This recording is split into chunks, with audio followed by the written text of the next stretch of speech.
Welcome to Innovation with Executive Sutra. I'm Jessica Schmidt, and today we have a special guest, Courtney Freed. Courtney is a creativity coach as well as an actor, singer, producer of a million creative ideas, and I can't wait to hear more from her and share with you guys her tips on creativity. So Courtney, welcome, and I'd love for you to kick us off just telling us more about your current creative project. Sure. Right now I'm acting in a play, which is always very creative for me. And actually, it's a musical, so I get to sing and act. And it's the first show I've done since having a baby, which is huge because I feel like a different person. And I also, oh, sorry, cat is growling, so we're gonna move him. And I'm also working on, I produce a concert series in Portland called Portland Sings. And so we do a concert every quarter, pretty much, of 6 different singers. And we usually have a theme. And that's been something I've been focused on the last year or so.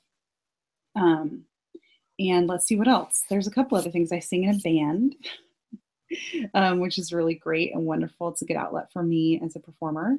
And yeah, and as far as the coaching part goes, I spent last year teaching an Artist's Way class, which is really good because it allows people to discover their inner artist, and I love helping people on that journey as well, having been through it myself several times. Wow, you've got a lot of really cool things going on. And I'm sure that getting back on stage after having a baby is definitely a different experience. And if you guys have not heard Courtney sing, she is a beautiful singer, and I'll share her website or her information at the end of this, or you can find her on social media. She mentioned the Artist's Way, and you mentioned the Artist's Way, and Courtney and I did that together actually once. It is such a foundational program that I think everyone should do. It was published the first time when, like in the 1990s? Yeah, early 90s. Yeah, so a while ago, but it is kind of the Bible of creativity. So if you're someone who thinks that you're not creative, or you're in business and you're looking to be a little more innovative, I highly recommend that program. And if you're not sure where to get started, you can actually work with Courtney on going through the program. So yeah. Courtney, tell me a little bit more about what you've learned throughout all of your adventures about the creative process. I think the most important thing that I can speak to about any creative project or any creative idea is to just remove judgment from the whole equation. I think judgment and having a judgmental voice, or like that little, what Julia Cameron in The Artist's Way would call the inner critic, I think it's the inner critic, that will stop any creative project or creative idea in its tracks. Really, it will kill anything creative. And so learning early on to just sort of mute that voice, or because it's never going to go away. It's not like you can kill it off. You can just choose to not listen to it. And removing that part of the equation really allows for freedom to just really do whatever you want. And if you have an idea, just to kind of go for it, whether or not it's successful, because what is success in creativity, really? It's just about having an idea and being passionate about it and working on it, and going through the process of making something and creating something. And when you have judgment about it, you'll never be able to get to the next step. So that's been, I think, the biggest learning for me, especially going through my 20s, when I think I was always sort of shining the light on like parts of myself that I didn't think people would like or something. And so the older I get, I think the less I care, which is awesome. So it's more now for me about being creative and helping other people be creative and discovering. That's such great advice. I love that, having yourself get out of your own way. And you said something about the judgment is always going to be there. The inner critic is going to be there, but you just choose not to listen to it. That really resonated with me, because I think it's impossible to think that we're never going to have doubt or fear or periods where we're not sure about what we're doing. But you just make a choice. You take back your power to make a choice to not let that keep you from doing something. You kind of just put that to the side and to the corner. And I also really loved what you said about success. What is success anyway in a creative endeavor? is putting your ideas out there. And I would say that's true for business too. I mean, how many times do you launch a product, you don't know how it's going to go? You launch a new web series, you don't know how it's going to go. Or as an entrepreneur, something like 9 out of 10 businesses never actually make it. And does that mean that that experience wasn't valuable? No, you know, the success was in the trying and the learning and putting something out there. So thank you for sharing that. So now I'm curious if you have any tips for us and for myself on how to stay creative and how you feed your own creativity. Well, first tip I can say is I remember listening to the book, The Creative Fire. Remember that book? Yes. I think, and I'm taking from that particular book that resonated, there was a piece of it that resonated with me, was that creativity, it's not like you always have it. It's not like every day you're going to wake up and have a great new idea every single day, or have a new, something that inspires you. So I think being okay with those times that you aren't feeling creative, I think she calls it it's like the peaks and the valleys, right? Here comes the cat. Being okay in those times that you're not being fruitful. It doesn't mean that you're not ruminating on something else. It's like, having the seedlings that you plant in the spring or in the early spring, that you have to let those things germinate, and you can't worry if you're like, a lot of people, I think worry that they're never going to have another good idea. They're going to have one good idea and that's going to be it. But I think being okay during those times where you're not necessarily being creative is really helpful.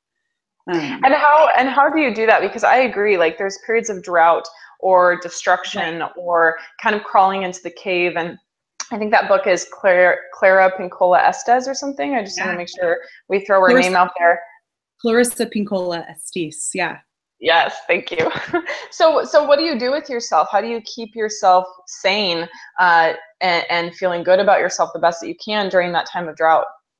I think the key is feeling good and keeping up with what you love, so if you love, I don't know, art, if you're an artist and you love art, go to a museum, keep feeding that fire that you have, or, listen to music, go see a band, people who write songs, or, I think find out what it is that you really love, or read a book about someone, read a biography or an autobiography, keep feeding that passion.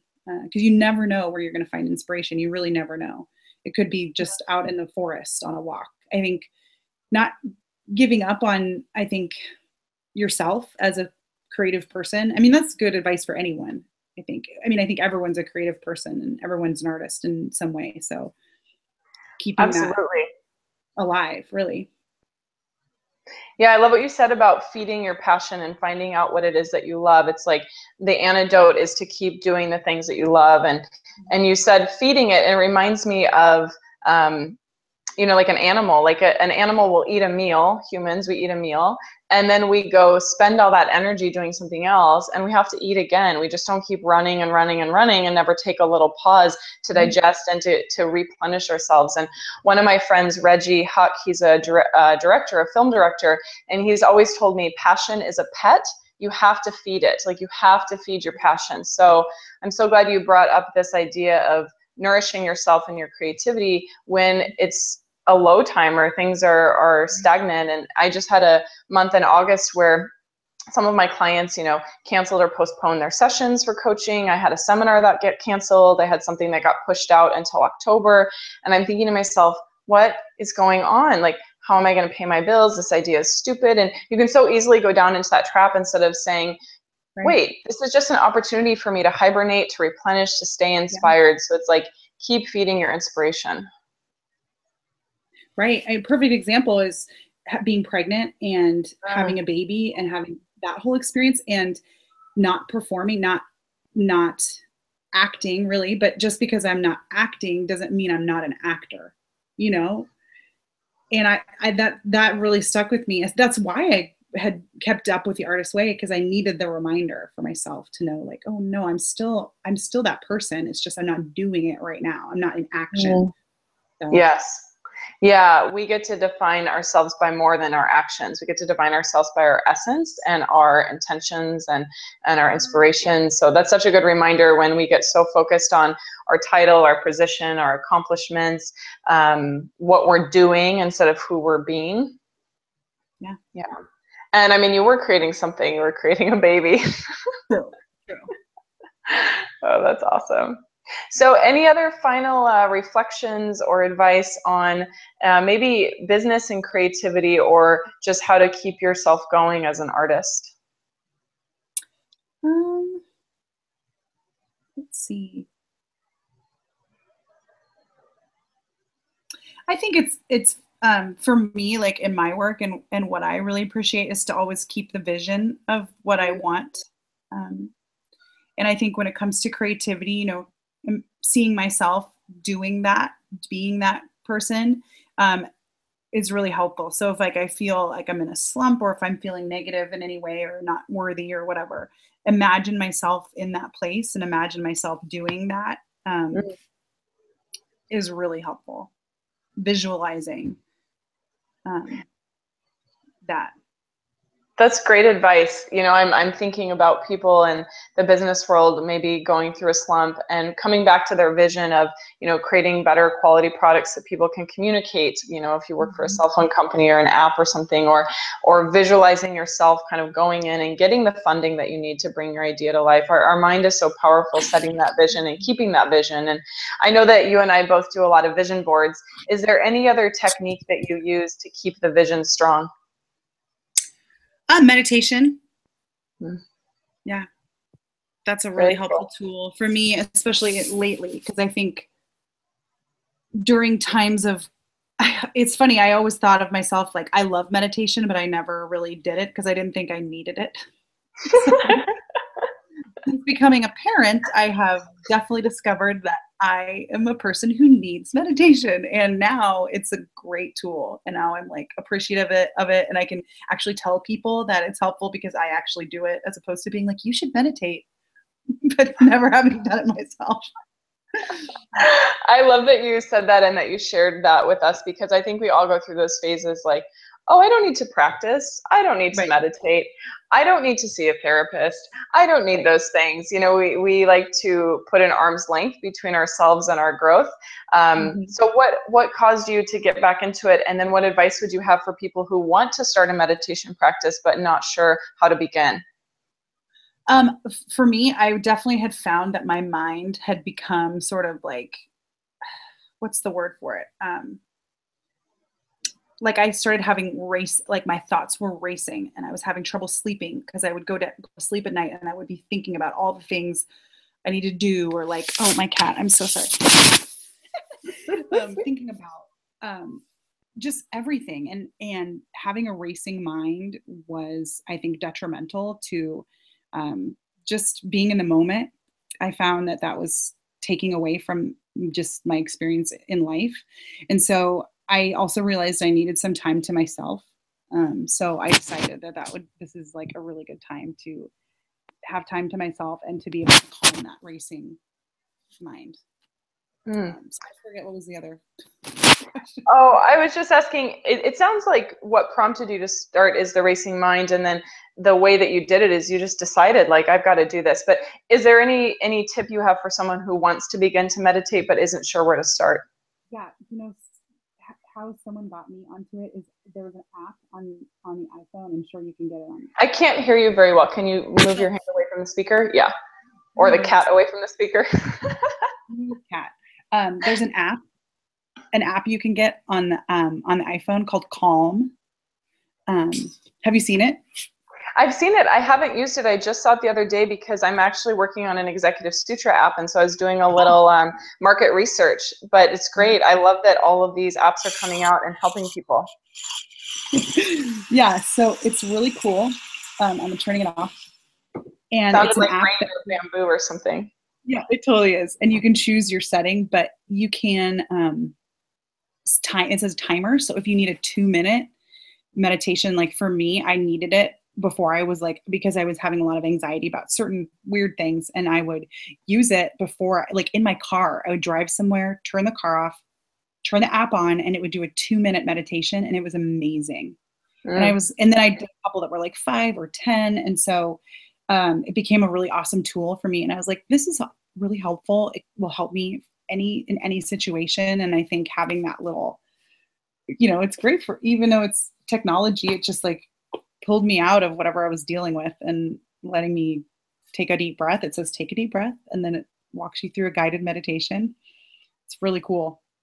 That's fantastic. And technology gets a bad rap, but it's helping us have tools like this that we can find, calm anytime we need it. And I love what you mentioned about the car, because people will say, I don't have time to meditate. And it's like, you're in your car at least twice a day, probably 3 or 4 times a day. And like you said, it take 2 minutes, and maybe do 5 minutes, and maybe do 10 minutes. So the resources are out there, whether it's Calm, whether it's the videos on Executive Sutra, our YouTube site, whether it's hiring a coach like yourself or myself. Yeah, I think people just decide that it's something they want to do, and then the resources are there. Yeah, totally. Well, thank you so much, Courtney. This has been really insightful. I love the tips about finding your own success, feeding your own work, staying inspired, getting out of your own way and not listening to the critic, choosing to move forward.